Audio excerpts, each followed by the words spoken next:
All right, so if you are an Oklahoma fan, what we're going to talk about today, ahead of Oklahoma versus Missouri, and even getting into a little bit of the game preview, could be game changing, even season changing for Oklahoma. And this is stuff that we've kind of talked about for a while, but it's finally coming to fruition. So today, we're going to talk about potential players that are going to be back for Oklahoma this weekend. We're going to break down Oklahoma versus the Missouri Tigers. This is the game OU fans like myself have been waiting for all season, and we're going to give our predictions for the game as well. So before we dive into it, before we get into it, as always, join the discussion, jump in the comments below, give me your thoughts, and if you guys are new to the channel, make sure you guys hit that like, hit the subscribe button. Would love to have you guys be a part of the community here.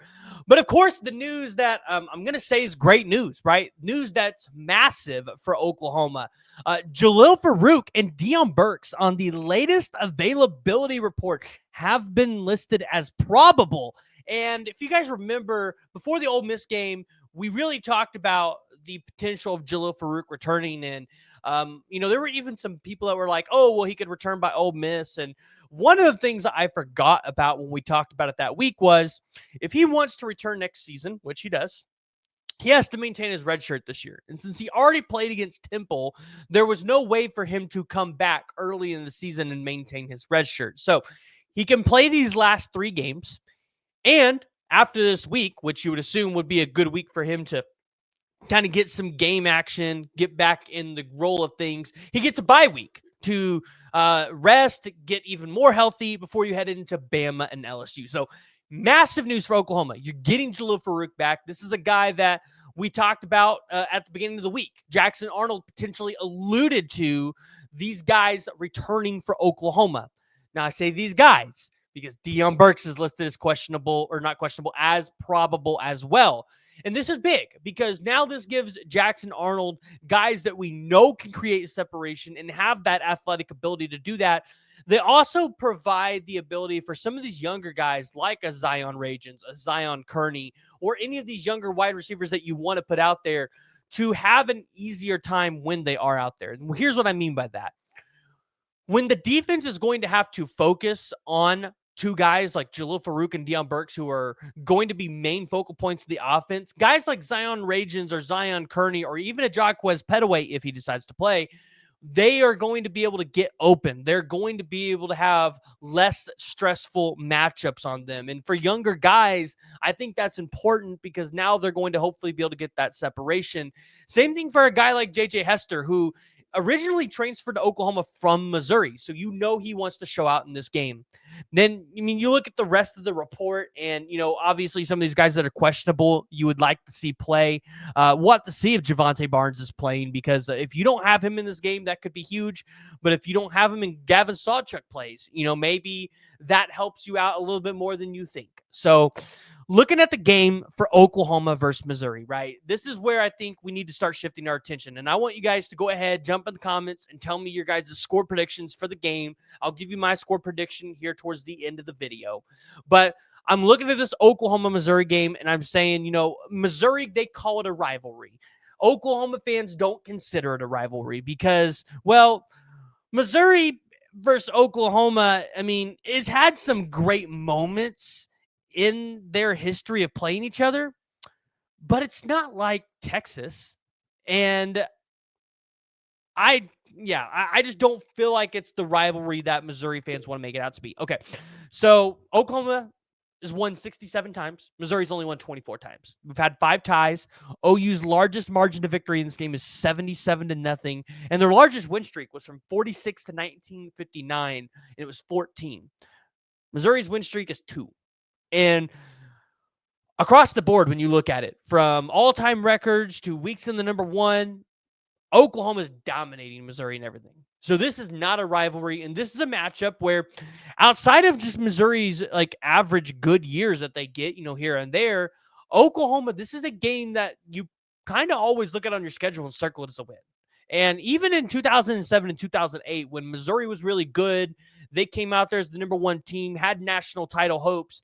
Oklahoma did not falter to the feet of Missouri. And Now, recently, I think this has become a little bit more of a rivalry on the recruiting trail because Missouri was able to take the 5-star wide receiver Luther Burden from Oklahoma when Lincoln Riley was here. Uh, Obviously, Missouri and Drinkowitz won Williams Winery from Oklahoma. He was like the number one player in that 2023 cycle at times, or the 24 cycle. You had Caden Green flip from Oklahoma, or well, I'd say flip. He transferred from Oklahoma to Missouri.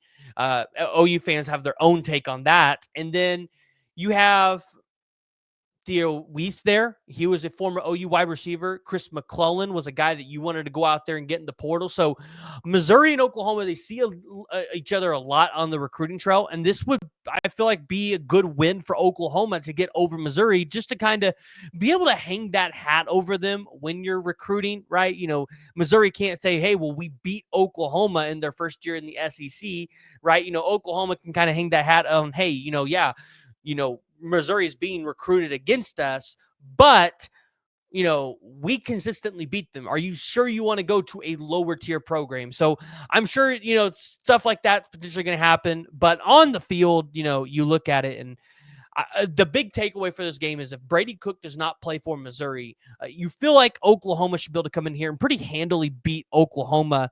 And I think this is where we got to get into just kind of where the narrative for this game is. This line opened up originally at 3.5 points in favor of Missouri. Well, 3 points in favor of Missouri. Now we're looking at it opened up as -2.5 for Missouri. Now we're looking at -3 in favor of Oklahoma. So that tells you the Vegas people think something is going on here to say Brady Cook might not play. And if Drew Pine plays, nobody has faith in him as the quarterback to be able to go out here and beat Oklahoma's defense. The weather's not supposed to be super great, but even the matchup predictor gives Missouri a 59% chance to win this game. And in a lot of preseason predictions where people still had Oklahoma going 8-4 and things like that, they had Oklahoma losing to Mizzou. Now, for Oklahoma right now, this game's important because, you need this win to get bowl eligible and to be able to carry some momentum going into the bye week, where off the bye week, you have to play Alabama at home and then the next week travel to Death Valley against LSU. And, you're getting Jalil Farooq back. You're getting Deion Burks, right? If the offense shows signs of life like what we saw last week, I'm not saying they got to go out there and score 59 points, but if they're able to go out there and move the ball, rack up yards, things just look easier. That's going to create momentum going into the bye week, things that Jackson Arnold and this offense can build on. And then when Alabama comes to your house, right, maybe you feel like you have an opportunity to beat them and knock them off, right? In what we presume at that point could be a night game, even with a 6-4 Oklahoma. And then you beat Alabama. Anything's on the table in Death Valley for the LSU game, especially with Oklahoma's run defense and maybe being able to make LSU a little bit one-dimensional. But, I mean, you look at the matchups here. I look at the quarterback position and say, is Brady Cook a better quarterback than Jackson Arnold? Because Jackson Arnold missed 3 starts, and he's only 400 yards behind Brady Cook. And this is with a bad offense for Oklahoma. He has more touchdowns. Obviously, he has more interceptions, but the ratio, it's there. Javonte Barnes, better rusher, again, behind a bad offensive line. Missouri's offensive line isn't that terrible. He 122 carries, 577 yards, 5 touchdowns. Again, I think it's up in the air at this point whether Javonte plays. If he doesn't play, you want to see Gavin Sawchuk be able to come up there and step out. And you want to see the Gavin Sawchuk that you saw towards the end of the year last year, which running more of a Jeff Lebby style offense, I definitely think you can see that. And then you look at the wide receiver matchup. Now, this is where Missouri is going to have Oklahoma beat, right? Because you have Theo Weiss, who obviously is outperforming J.J. Hester, who's Oklahoma's leading wide receiver. But you've also got Luther Burden on that side of the ball. And if you're Oklahoma, you have to find a way to be able to contain Luther Burden. Although Missouri hasn't been able to get Luther Burden involved in this offense a ton as of recently, Luther Burden can still be a guy that goes off on you for any time for like 150 yards, 2 or 3 touchdowns. So if you're Oklahoma, you have to keep an eye on him, maybe even put 2 guys on him and make a guy like Theo Weiss, who is perfectly capable of it, beat you on the field. So when you're looking at the keys for Oklahoma, right? Offensively, the offensive line's hurt, right? You're getting some wide receivers back, so you feel a little good. You're still missing 3 of them, but with 2 back, you feel like Jackson Arnold should have weapons on the outside that he can throw the ball to.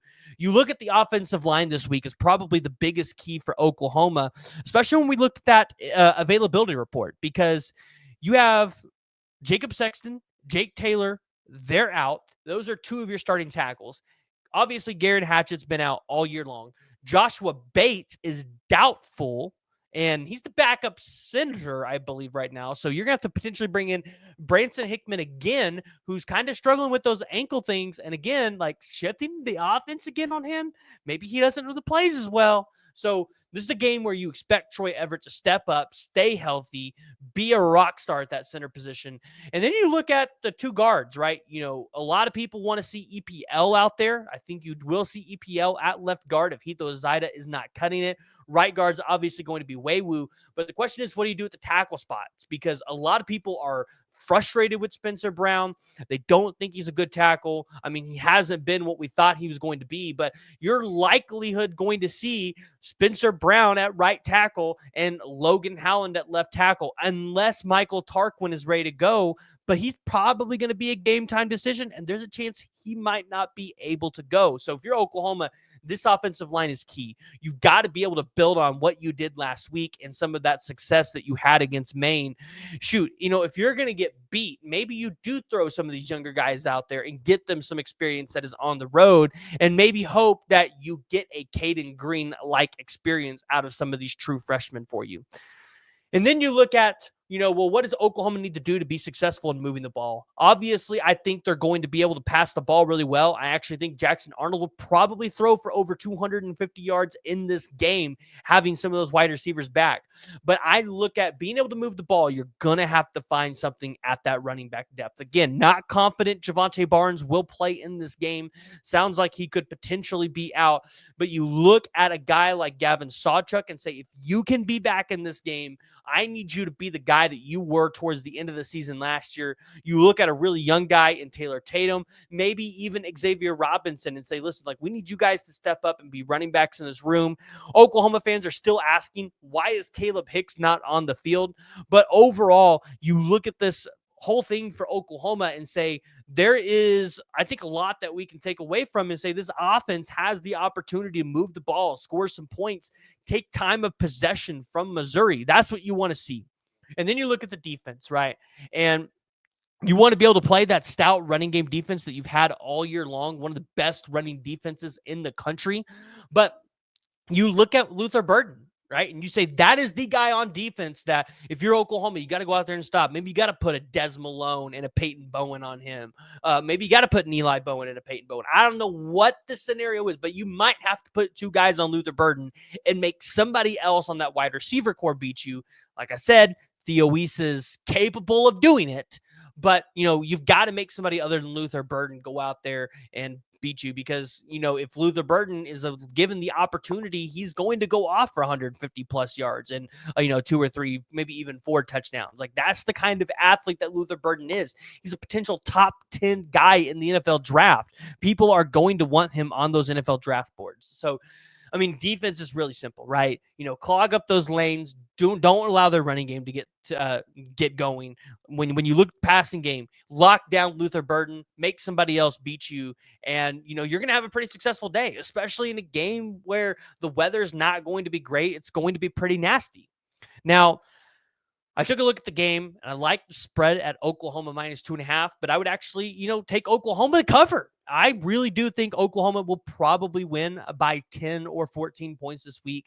I do think Missouri will at least get at least one score, at least one touchdown.